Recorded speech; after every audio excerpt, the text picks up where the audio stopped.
Good morning students. आज हम हमारा chapter the summer of the beautiful white horse इस चैप्टर को रीड करेंगे। अब सबसे पहले स्टोरी के बारे में। This story is about two poor Armenian boy who belong to a tribe whose hallmark are trust and honesty. ये कहानी दो गरीब अमरेनियन जनजाति के लड़कों की है जो कि who belongs to a tribe, जो कि एक जनजाति से संबंध रखते हैं। हुज हॉलमार्क आर, जिस जनजाति का की पहचान जो है वो ट्रस्ट एंड ऑनेस्टी, विश्वास और ईमानदारी है। तो अब हम इस चैप्टर को रीड करेंगे, इस स्टोरी को रीड करेंगे जिसमें दो अमरेनियन बच्चों की कहानी है। तो सबसे पहले हम स्टार्ट करते हैं। One day back there in good old days. एक दिन की बात है, मतलब पुराने समय की बात है, कि बहुत टाइम हो गया, कहानी सुना रहा है वो, कि एक दिन there in the good old days, प्राचीन काल में एक बहुत अच्छा सा दिन था। व्हेन आई वॉज 9, जब मैं 9 साल का था।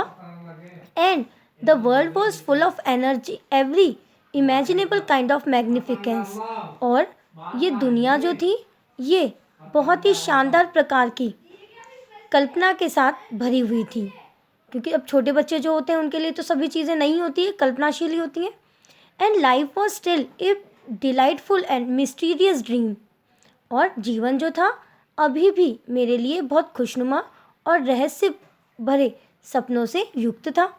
माई कज़न मुराद, और मेरा भाई मुराद जो है, who was considered crazy by everybody, जो कि सभी लोगों के द्वारा सनकी किस्म का माना जाता था।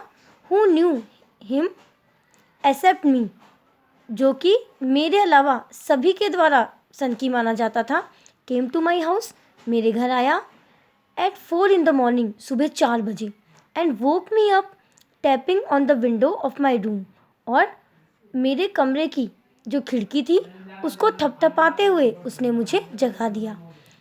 आरम, ही सेड, और उसने कहा Aram. I jumped out of bed, मैं बिस्तर पर ही उठ खड़ा हुआ। And looked out of the window, और खिड़की से बाहर मैंने देखा। I couldn't believe what I saw, जो मैंने देखा उस पर मैं विश्वास नहीं कर पा रहा था। इट वॉजंट मॉर्निंग येट, अभी भी सुबह नहीं हुई थी, अब 4 बजे के टाइम तो अंधेरा ही रहता है। बट इट वॉज समर, पर ग्रीष्म ऋतु थी। And with day break not many minutes around the corner of the world, it was light enough for me, और गर्मी का समय था ना, इसलिए सुबह होने में कुछ ज़्यादा मिनट नहीं रहे थे। शायद दुनिया के किसी कोने में लाइट हल्की सी आ चुकी थी, इसलिए it was light enough for me to know I wasn't dreaming, इसलिए उतनी रोशनी मेरे लिए पर्याप्त थी कि मैं ये जान पाता कि मैं सपना नहीं देख रहा हूँ। My cousin Murad was sitting on a beautiful white horse, मेरा भाई मुराद जो है वो एक सुंदर से सफ़ेद घोड़े के ऊपर बैठा था। I stuck my head out, और मैंने उत्सुकता से अपना सिर बाहर निकाला।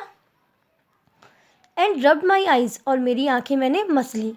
येस, ही सैड इन अमरेनियन, और मेरे भाई मुराद ने अमरेनियन भाषा में कहा, हाँ, इट्स ए हॉर्स, ये घोड़ा ही है। यू आर अन ड्रीमिंग, तुम सपना नहीं देख रहे हो। Make it quick if you want to ride, जल्दी करो अगर तुम इस पर सवारी करना चाहते हो।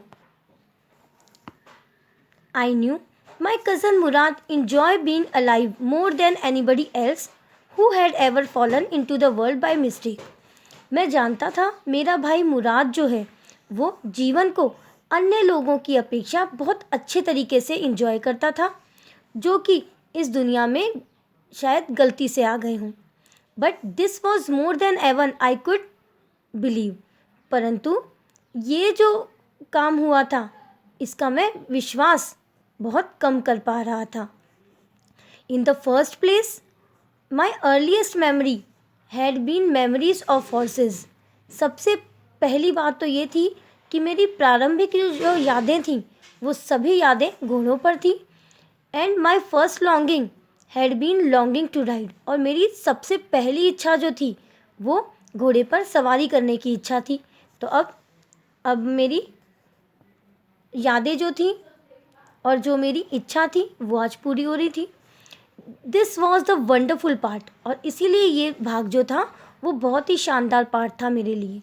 इन the second place we were poor, और दूसरी बात ये थी, भाई इच्छा तो मेरी घोड़े पे सवारी करने की थी, पर एक दूसरी बात ये थी कि वी वर पुअर, हम गरीब भी थे। दिस वॉज द पार्ट, ये एक ऐसा भाग था दैट वुडंट परमिट मी, जो मुझे अनुमति नहीं देता था to believe what I saw, जो मैं देख रहा हूँ उस पर विश्वास करने के लिए, क्योंकि हम इतने गरीब थे, घोड़ा नहीं खरीद सकते थे ना, इसलिए वो ऐसा कह रहा है। वी वर पुअर, हम बहुत गरीब थे। वी हैड नो मनी, हमारे पास रुपए भी नहीं थे। Our whole tribe was poverty stricken, और हमारी पूरी जनजाति जो है वो गरीबी से ग्रस्त थी। Every branch of the Garoghlanian family was living in the most amazing and comical poverty in the world, और गोरोलियन फैमिली की, परिवार की प्रत्येक शाखा जो है वो एक बहुत ही ज़्यादा और हास्यास्पद तरीके से पूरे विश्व में गरीबी की अवस्था में जी रही थी। Nobody could understand where we were got money enough to keep us with food in our bellies, और हम में से कोई नहीं जानता था, समझ पा रहा था कि हम अपने पेट की भूख को शांत करने के लिए पर्याप्त जो भोजन के लिए पैसे हैं वो कहाँ से ला सकते हैं। Not even the old man of the family, यहाँ तक कि हमारे परिवार के बुजुर्ग सदस्य भी ये नहीं जानते थे। भाई बच्चे तो हम कहाँ से जाने, पर बुजुर्ग भी नहीं जानते थे। मोस्ट इम्पॉर्टेंट ऑफ ऑल, और सबसे महत्वपूर्ण बात जो थी, though we were famous for our honesty, हम अपनी ईमानदारी के लिए प्रसिद्ध थे, तो हम चोरी तो करते ही नहीं थे। We had been famous for our honesty for something like 11th century, और हम लगभग 11वीं शताब्दी से ही अपनी ईमानदारी के लिए प्रसिद्ध थे। Even when we had been the wealthiest family in what we like to think was the world, और यद्यपि उस समय हम बहुत ही समृद्धिशाली परिवार से बिलोंग करते थे, जो कि इस विश्व की थी, ऐसा मैं सोचता हूँ। वी वर प्राउड फर्स्ट, हमें सबसे पहले गर्व था। ऑनेस्ट नेक्स्ट, तो हम में अभिमान पहला था और ईमानदारी बाद में। ये गुण हम में दोनों गुण थे। एंड आफ्टर दैट, और उसके बाद, we believe in right and wrong, हम विश्वास करते थे सही और गलत में। तो मतलब हम अभिमानी भी थे, हम ईमानदार भी थे, और हम सही गलत का में विश्वास भी रखते थे, तो सही काम करते थे और गलत नहीं करते थे। None of us would take advantage of anybody in the world, और हम में से कोई भी व्यक्ति इस दुनिया में किसी भी व्यक्ति का फ़ायदा उठाना नहीं जानता था। लेट अलोन स्टील, और जहाँ तक चोरी की बात है वो तो हम बिल्कुल भी नहीं करते थे। अब इसके आगे हम नेक्स्ट वीडियो में देखेंगे। Thank you.